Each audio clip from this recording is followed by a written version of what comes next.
You can easily plug and play, plug in as many systems as you need with our Kintsugi no-code integrations.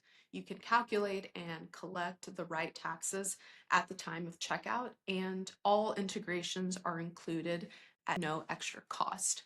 When you're in the Data Sources tab in the Kintsugi app, you can first browse integrations. We have a growing library of integrations, 40 plus integrations across billing, e-commerce, accounting, and HR systems.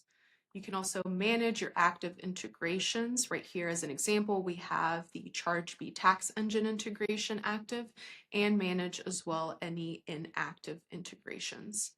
If you need a custom solution, we've got you covered. If you need to get your sales data into Kintsugi but don't have an existing integration, Kintsugi allows you to easily upload your sales transactions using a CSV file. Here in File Upload, you can first select your source. We'll do API as an example, and go ahead and grab a CSV file.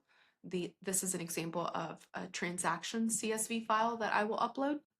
Once that CSV file is uploaded, you can see an upload history that the status was success, and hover over transactions and view all of your transactions uploaded on here. Back to the Data Sources tab, you can connect with no-code integrations, APIs, and SDKs. Start today and integrate your stack in minutes and instantly see how soaring sales affect your liability.